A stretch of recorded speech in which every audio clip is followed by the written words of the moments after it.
Mr. President, I have an amendment at the desk, and I would ask that it be called up and be made pending. The clerk will report the amendment. The Senator from South Dakota, Mr. Thune, proposes an amendment number 3301. At the appropriate place, insert the following. Mr. President, I would ask unanimous consent that the reading of the amendment be dispensed with. Without objection. Mr. President, we enter into this debate about the debt limit today, and I appreciate the comments of my colleague from New Hampshire with respect to the overall picture of our financial and our fiscal condition of the country right now, and I think it's important to put that context out there because we are debating now an amendment, a substitute amendment that the Senator from Montana is offering.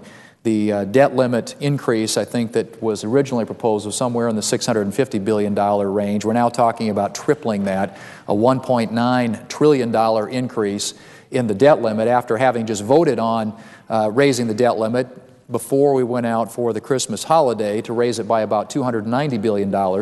And so we've got this proposal on the floor that would increase the total amount of indebtedness of the federal government, the United States government, by $1.9 trillion. And as the senator from New Hampshire very well pointed out, we are looking at deficits now into the foreseeable future that exceed $1 trillion.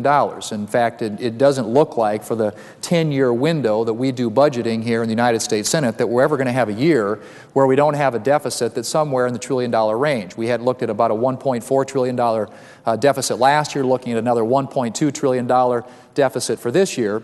And at some point, these things, we just keep racking up more and more and more debt that gets passed on to future generations and future taxpayers. And as the senator from New Hampshire pointed out, admission into the European Union, there are a couple of key thresholds. One is debt as a percentage of GDP, which is 60% is the threshold for admission to the European Union, and deficits to GDP, which is about 3%. And as he also pointed out very effectively, we are at thresholds here in this country which exceed dramatically the deficit to GDP threshold that wouldn't even allow us to get into the European Union, and we're going to blow by the debt to GDP threshold probably here in the next year, which is 60% debt to GDP. My whole point is we are getting in perilous territory when it comes to the confidence and the trust that I think the American people have in the federal government's ability to manage responsibly and exercise fiscal discipline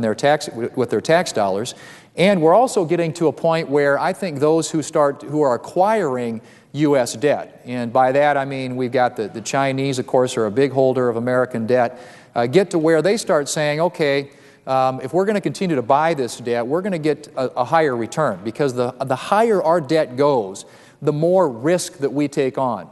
And it is a fundamental rule of economics that we all learned that there is a corresponding relationship between risk and return.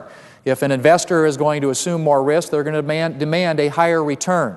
And what we are doing right now by piling up more and more debt is saying to those people who would buy that debt, those investors around the world or here in this country, this is becoming a more risky proposition for you as we pile up more and more debt. And so they're going to start saying, okay, if we're going to buy that debt, if we're going to finance your spending into the future, we're going to need a higher return. And that means higher interest rates. And of course, when higher interest rates, when you start seeing federal government debt go up in terms of interest rates, generally what happens is other interest rates in our economy go up as well. So you start seeing student loans, for example, homeowners, small businesses, all being impacted by higher interest rates.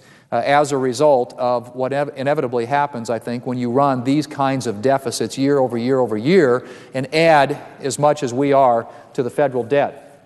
And we aren't showing any evidence that there is a willingness to restrain that, Mr. President. In fact, if you look at just the last year here, and of course the $1 trillion stimulus bill sort of started off the spending, and then since then we've had an omnibus spending bill, a minibus spending bill, both of which increase spending year over year by about twice the rate of inflation, sometimes in excess of that. But what we've seen now between the years fiscal 2008 and 2010 are astronomical increases in the size of the federal government. And if you start with the legislative branch appropriations bills between 2008 and 2010, and that covers a couple of appropriation years, you're looking at 17.3% increase. If you look at appropriations for Interior and the Environment, you're looking at an increase of 21.4% over that time period. Appropriations for Commerce, Science, and Justice increased 24.2%. Appropriations for Transportation and HUD increased a whopping 39.1%. And the State and Foreign Operations Appropriations Bill beat even that and was increased by 48.7%. Taken as a whole, the entire government grew by 16.8% during that time period. When I say that, I'm talking again between 2008 and 2010, we saw a 16.8% increase in the size of the federal government, and that is just speaking to the appropriation bills over those 2 years. And of course, we all know that that dramatically outpaces and dwarfs the rate of inflation and the growth that we've seen in our economy over that time period. What's even more notable is that none of those increases, Mr. President, included the increased funding through the stimulus bill, which, as I mentioned earlier, was an additional $1 trillion. And of course, I'm concerned that that's going to be built into the budget baseline going into the future, and that we're going to see our appropriators assume that that stimulus money is part of the baseline in spending. And of course, those appropriation bills don't include this proposed stimulus 2 that we're hearing about, a second stimulus bill, the bailouts of the banks, the insurance companies, and the car companies, or the $2.5 trillion expansion that would occur with a new health care proposal, new health care entitlement in this country. And so we've seen this dramatic increase in the growth of government, in spending here in Washington, D.C., most of which is financed with borrowing. In fact, last year, 43 cents out of every dollar that we spent here at the federal government was borrowed. You cannot continue to sustain a pattern of borrowing 43 cents out of every dollar that you spend. And in fact, as American families and households and small businesses are having to tighten their belts, here in Washington, D.C., the spending just continues and continues and continues unabated.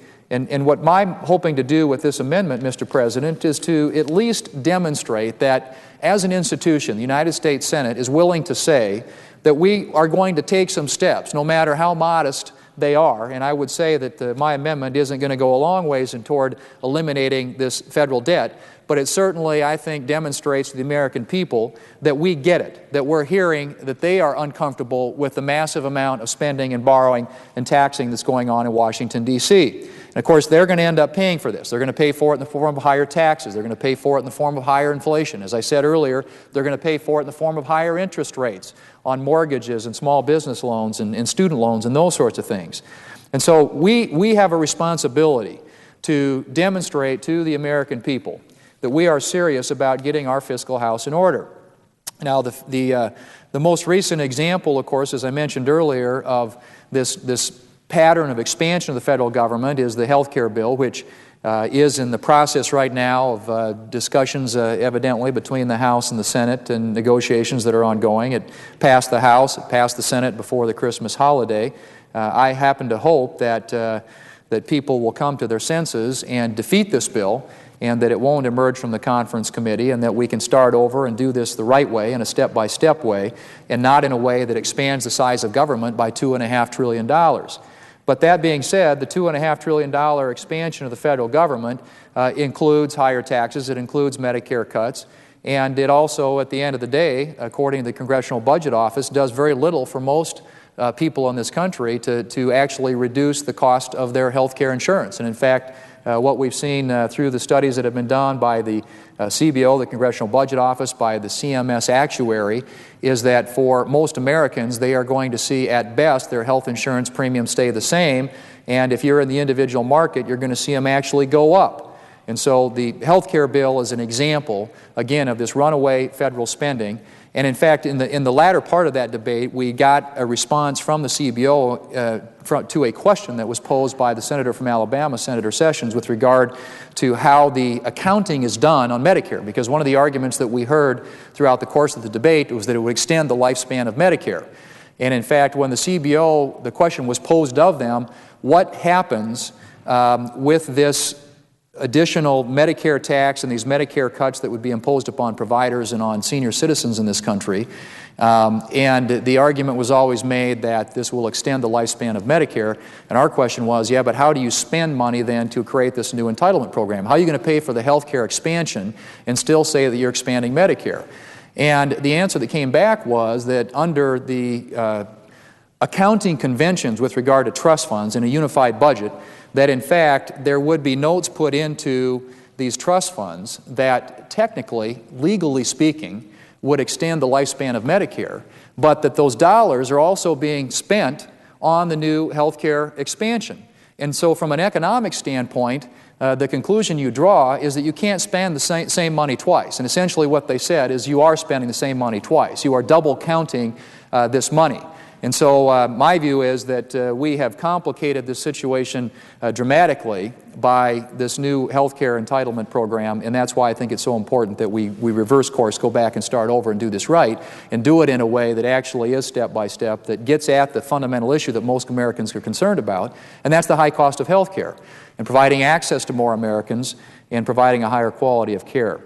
So I say all that again as background to get into this debate about the debt limit, just to say again that I'm very concerned, I think most Americans are concerned about the amount of spending, the amount of borrowing, the amount of taxing that is occurring here in Washington, D.C.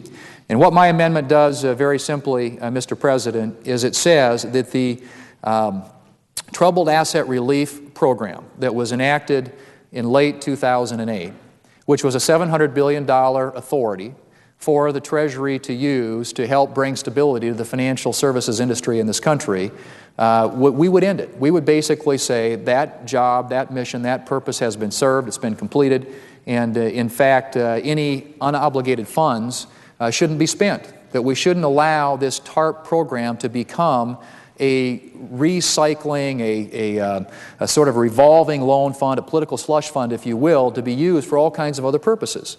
I mean, most of the people in this chamber who voted for it, when they voted for it, believed that it would be used to bring stability to our financial services industry in this country. And in fact, we were told at the time that if we didn't do something, we were on the verge of an imminent financial collapse, an imminent financial meltdown. And so many of us supported that at the time with a belief that it would in fact be used to acquire the troubled assets, illiquid assets that were on the balance sheets of a lot of financial institutions in this country. What has happened is it has evolved into and morphed into something entirely different. Now it's been used to take equity positions, not only in financial institutions and insurance companies, but in auto manufacturers. And it's been suggested by the Treasury Department, whose interpretation is that they can use this for other purposes. Now, we think the statute's very plain about how these funds ought to be used.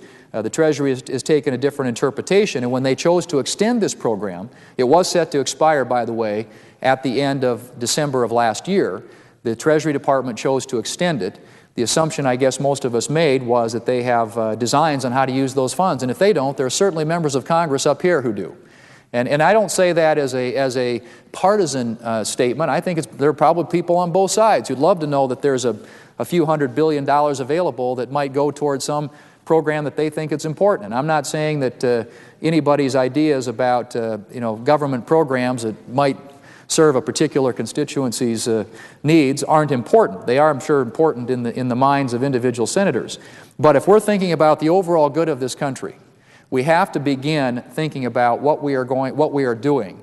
And this authority that was created under the TARP program, the $700 billion, is, if we don't shut it down, going to be used for all kinds of other ideas, all kinds of other purposes. And we saw that most recently with the Stimulus 2 bill that is proposed in the House of Representatives. They wanted to use TARP funding as an offset to pay for the new stimulus bill.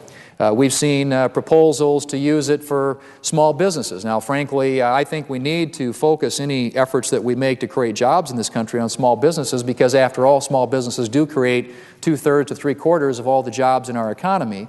But frankly, the TARP program wasn't designed to do that. The TARP program had a specific statutory purpose. And that purpose is now being adulterated, and it's used in all these different ways.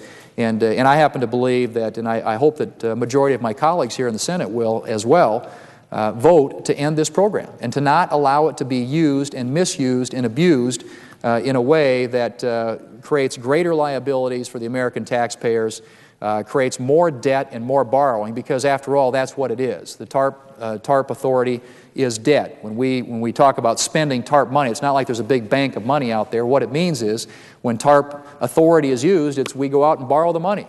and basically we add to the federal debt that we continue to pile up. And so the End TARP program, and there's an acronym for everything around here, but the End TARP program is Erasing Our National Debt Through Accountability and Responsibility Plan, or End TARP, is what my amendment embodies. And basically, we believe that we ought to, as a body, as an expression of our willingness to again, demonstrate to the American people that we can get our fiscal house in order, vote to end this program. And I just want to illustrate, if I might, Mr. President, what I'm talking about here in sort of more graphic terms. This is a pie chart that shows the whole $700 billion that was authorized under TARP. What the blue represents is the $545 billion that the latest information we have has been spent or at least committed. And that was as of January 6th of 2010. What this side represents are the unobligated funds. And the unobligated funds is a combination of both the authority that was not used, and that was about $155 billion, and payments that have been made back into the fund, and that's about $165 billion. So you've got about $320 billion in round numbers of unobligated authority in TARP. What my amendment simply would say is this amount of money cannot be spent. We would end TARP, and instead of allowing the program to continue through October of this year, at which point, incidentally, Mr. President, they don't have to shut down the spending. The spending can continue to go on. The program, in effect, would shut down in October of this year. But we believe that this unobligated money in here, we ought to not spend. And when we don't spend it, it's money, of course, that we don't have to borrow, and that reduces the overall amount of the federal debt that we have and the amount of debt that we're passing on to future generations. And so, again, this is a way of, I think, sort of illustrating what we're talking about, what the amendment would do. The blue represents the amount that's been committed or spent as of January 6th. This represents the amount that has not been used, has been authorized but not spent, and has been paid back. In other words, unobligated balances in the TARP fund of about $320 billion. So it's a fairly straightforward amendment, Mr. President. I hope that a majority of my colleagues here in the United States Senate will vote with me to say to the American people that we hear you. We don't believe that using this program in a way that wasn't intended, that further aggravates a very, very serious fiscal situation for this country, ought to be allowed to continue. The American people, I think, have made it clear that they're tired of the bailouts. So there was a Wall Street Journal NBC poll indicating that a majority of Americans, 53%, are unhappy with the government's current role in the private sector. And in fact, 65% of Americans are opposed to the government's intervention by taking a majority stake in General Motors. And I think, again, despite the original projections that when TARP was signed into law, that we were going to be made whole, and this was actually going to generate additional revenue for the American taxpayers, I think we now know that the estimates that are coming forward suggest that we're going to lose money. And so the amount of money that was authorized for this program, we're not going to get it all back, but the one thing we can do right now is cut our losses by making sure that these unobligated funds do not get spent.